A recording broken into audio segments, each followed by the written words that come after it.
Ya, masih berkaitan dengan mencoba ingin tahu apa yang terjadi kemarin di dalam sidang kode etik dari Dewan Pengawas KPK, Saudara. Masih bersama kami Boyamin Saiman dari Maki dan juga Pak M. Yasin, mantan pimpinan KPK.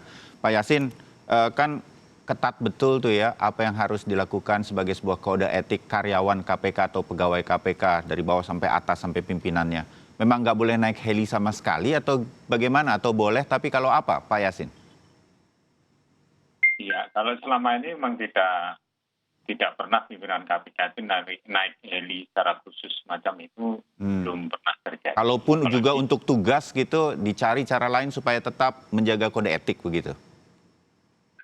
Iya, Oh, karena ini belum pernah memang, belum pernah terjadi. Seandainya pelaksanaan tugas antar pulau itu yang misalnya saja itu ada heli tapi yang komersial bukan sewa pribadi itu ya sebaiknya menyewa yang heli komersial yang tidak hanya ditumpangi dirinya sendiri tapi juga oh, yang lain. Itu masih bisa ditolerir. Misalnya dari hmm, Balikpapan ke Samarinda PP misalnya, ya, ke daerah-daerah yang seperti itu kan ada itu pesawat heli tapi juga komersial hmm, atau pesawat kecil lah, jenisnya bukan heli tapi pesawat kecil yang sifatnya adalah komersial, artinya tidak hanya ditumpangi oleh diri sendiri yang sifatnya charter.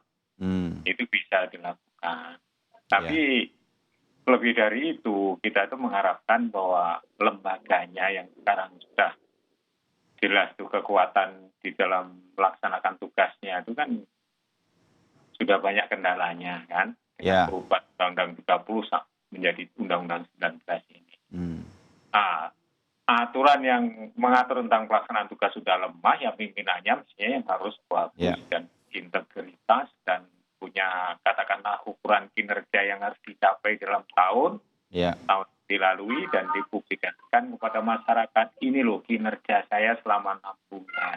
hmm. Saya cuma Ya, pengen membayangkan lagi ya Pak Yasin ya, itu sama sekali para pimpinan KPK atau pegawainya nggak boleh misalnya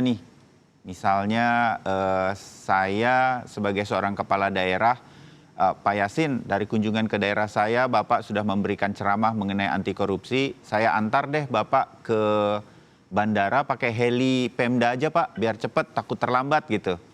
Itu ditolak atau tidak oleh Pak Yasin misalnya begitu? terus ditolak itu. Kalau Harus memang dia ditolak gitu. kunjungannya ke pulau terpencil itu harus merencanakan sebelumnya antara dikunjungi atau tidak. Seandainya Hmm, dikunjungi itu modalnya membebankan kepada yang dikunjungi. ya, Diberikan lumsum atau uang penyampaian paparan aja atau apa itu namanya uang rapat itu harus dipak, apalagi yang sifatnya seperti itu. hmm.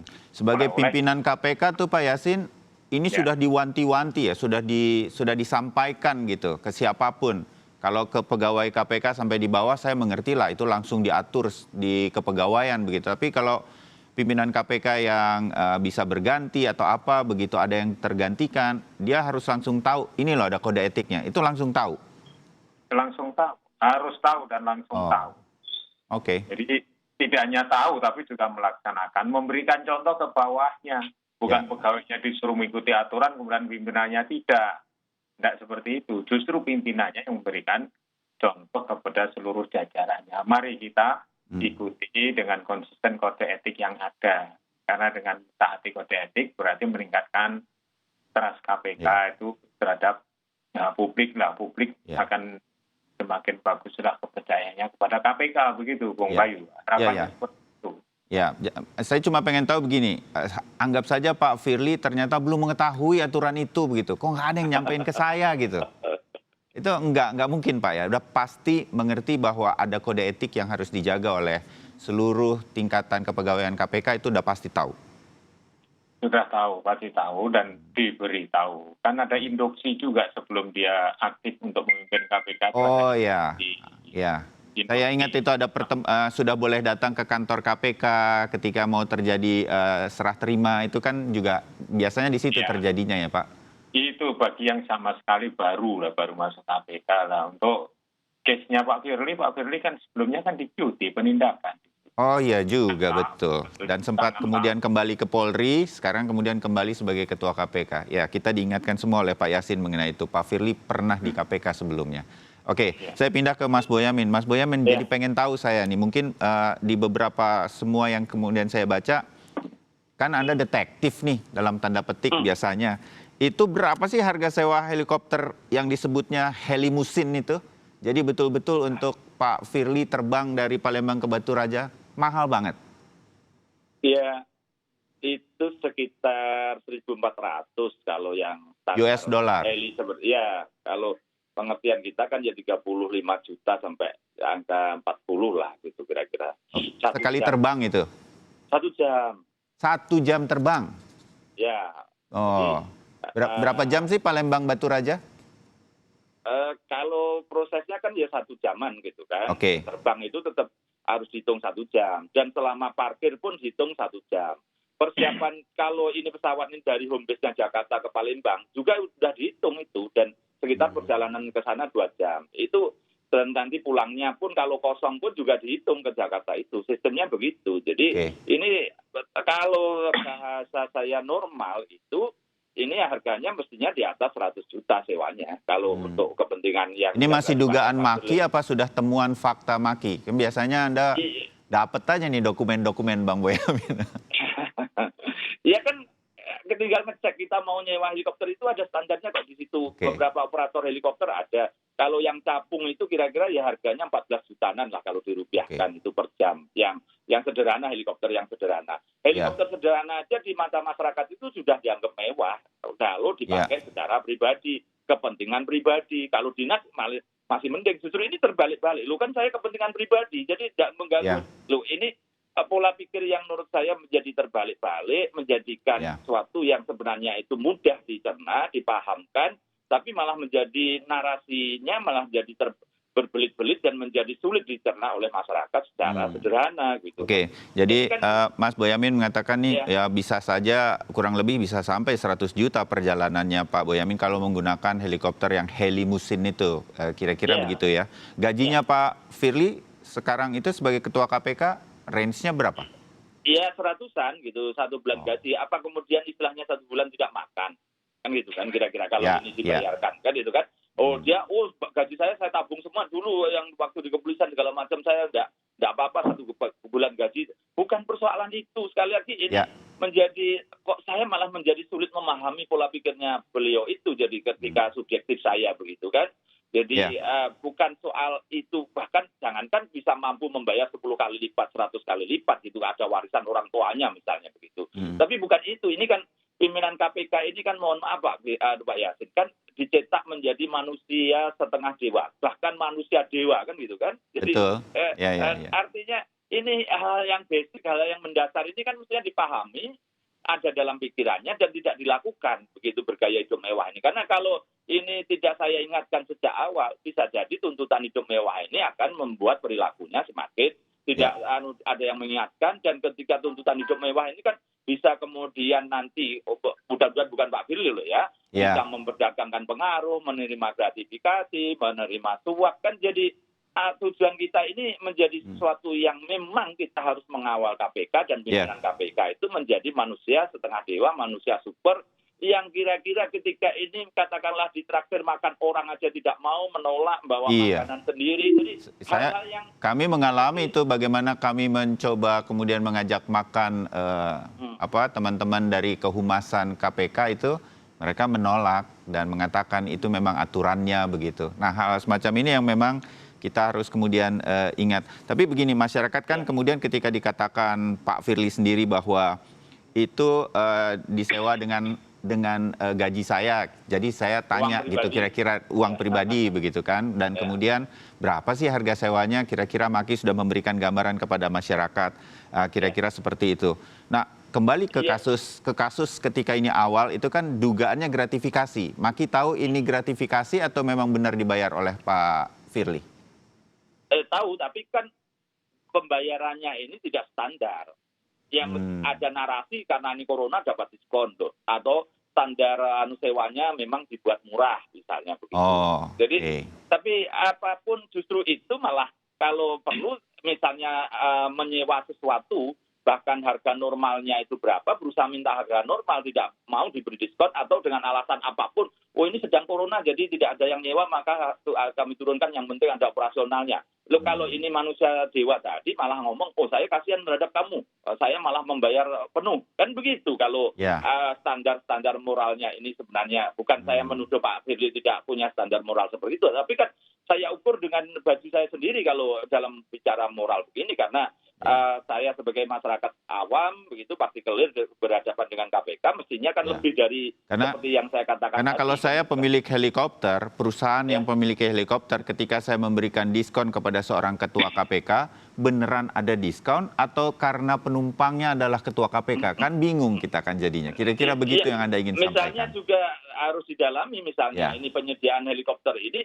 dipersiapkan lama atau mendadak. Ini karena yang pesen ketua KPK maka kemudian di-cancel yang lain segala macam. Misalnya kan bisa didalami itu. Jadi dugaan pada posisi ini kan seperti tiket pesawat yang mungkin harganya 500.000 aja misalnya Jakarta Solo, itu mestinya kan juga ditolak begitu. Misalnya kan ini standar-standar yang memang sesuatu yang pengertian saya ini harus menjadi contoh seperti Pak Yasin itu bukan hanya kepada masyarakat tapi juga pada insan KPK. Bagaimana kemudian saya sering berinteraksi dengan Dumas, dengan tim penelaah segala macam di Jogja, di Solo juga pernah mereka datang nggak mau disambut, nggak mau saya jemput, makan juga bayar sendiri-sendiri. Itu hal yang dan itu seharusnya memang begitu gitu. Ketika saya sebagai partikelir maki begitu, saya berusaha tidak ketemu pejabat karena dicurigai nanti jangan-jangan saya dapat proyek misalnya.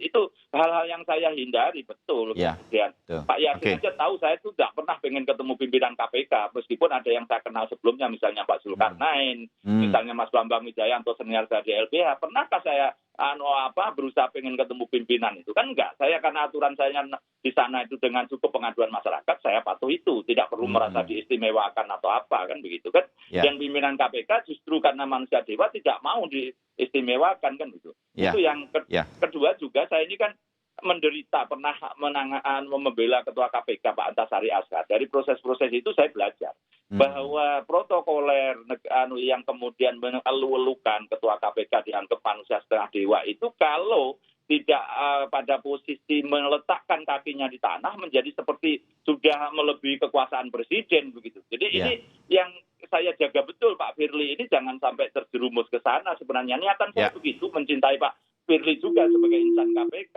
Jadi nggak ada persoalan apapun secara pribadi. Saya justru termasuk orang yang tidak pernah menolak misalnya pimpinan KPK dari polisi atau dari jaksa. Siapapun boleh. Jadi dan juga saya juga memberikan dukungan kepada Pak Firly waktu fit proper test. Selamat berjuang segala macam. Tidak ada persoalan pribadi saya dengan Pak Firly. Semata-mata saya mencintai KPK. Oke, Pak Boyamin, kita dapat gambaran-gambaran itu. Pak Yasin, sekali lagi, ini kan kemudian orang berharap pada sidang kode etik yang dilakukan oleh Dewan Pengawas untuk bisa transparan. Kalaupun tidak bisa transparan, pagi hari ini saya terima kasih Pak Yasin memberikan gambaran, Mas Boyamin yang datang ke sidang juga memberikan gambaran, dan nanti pada saatnya juga akan disampaikan ke publik apa hasilnya dan apa pertimbangannya oleh Dewan Pengawas. Tapi begini, rekomendasi Pak Yasin lah ya begitu, agar harapan publik terhadap KPK kali ini itu bisa tersampaikan. Apa yang ingin Bapak sampaikan? Pak Busromo Kodas, juga mantan pimpinan KPK mengatakan mungkin komite etik harus dibentuk. Karena komite etik ini pihak luar kalau perlu ada kemungkinan menjadi saksi untuk memberikan keterangan seterang benderang yang mungkin dilakukan begitu, hal semacam itu.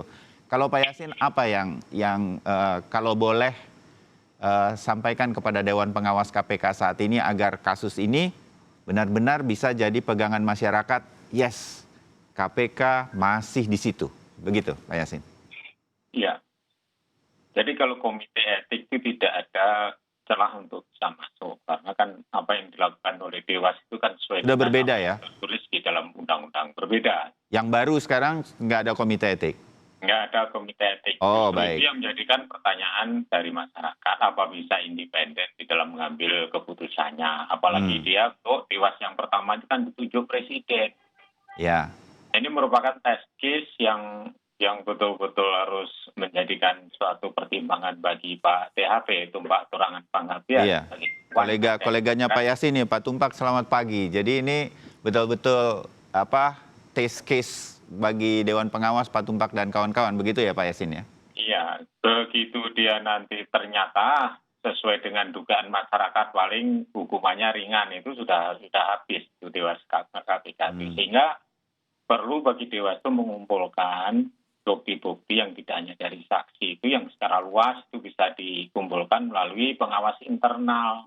Dulu tugasnya seperti itu, komite etik itu menanya pengawas internal bukti-bukti apa saja yang sudah bisa dikumpulkan. Karena kedeputian itu masih ada di situ. Iya. Harus diambil bukti-buktinya, mengambil suatu keputusan sesuai dengan fakta dan diungkapkan kepada publik sehingga tidak ada katakanlah kecurigaan bahwa ini akhirnya juga tidak independen, sudah di bawah pemerintah, ditunjuk oleh presiden, hasilnya sudah seperti yang diduga masyarakat. Ini kan cilaka KPK ini, semakin tidak mendapatkan kepercayaan dari publik. Begitu, Bung Bayu. Ya, mudah-mudahan semua yang diharapkan ini secara rigid, ada komite etik atau tidak, dijalankan PR-PR-nya untuk masalah ini, untuk publik, harapan publik ini mudah-mudahan terpenuhi. Begitu ya Pak Yasin.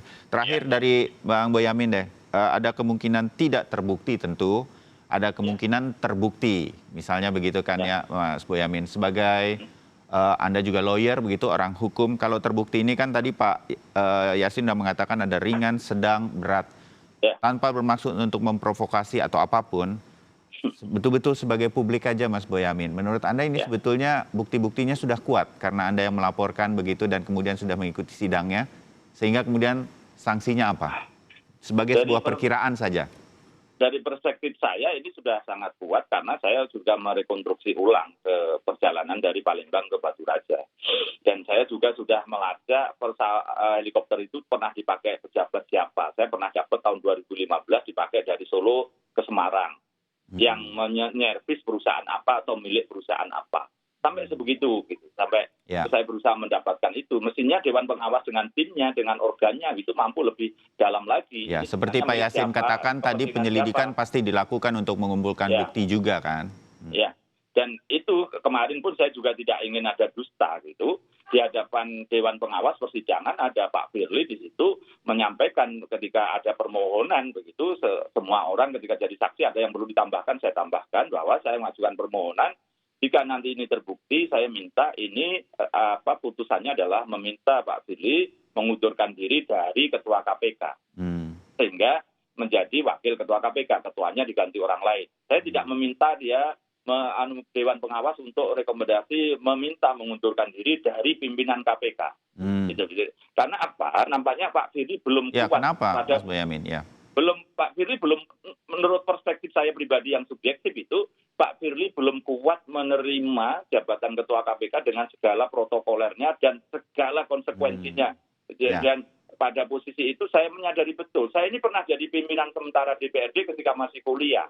Ketika batu lompatan dapat protokoler negara, dapat mobil dinas, sopir dinas, rumah dinas, dan segala sesuatunya pimpinan sementara karena waktu itu saya termuda, itu kaget-kaget juga begitu. Tapi saya tetap berusaha kembali sebagai anak desa yang menginjakkan kaki. Kadang-kadang saya tidak mau dijemput untuk menunjukkan saya ini supaya tidak terbang ke langit begitu. Dan kemudian kadang-kadang sopir yang disuruh jemput saya itu, saya besok nggak mau dijemput, saya pakai motor aja karena saya mau ke teman-teman di sini misalnya begitu. Dalam rangka untuk menghindari sesuatu yang membuat kita terbang tidak menapak di bumi ini. Dan saya khawatir nanti kalau Pak Firly ini tidak segera diingatkan atau bahkan Anda kutip seperti yang saya mohonkan tadi, cukup menjadi Wakil Ketua KPK, saya khawatir ke depannya ini malah semakin banyak terjerumus karena bukan karena Pak Firly-nya, tapi lingkungannya atau sekitarnya orang teman-temannya dulu misalnya begitu, malah sesuatu yang menurut saya harus saya jaga Pak Firly dari sesuatu yang lebih buruk lagi. Saya khawatir nanti misalnya kalau putusannya itu mengecewakan dan masyarakat tidak percaya,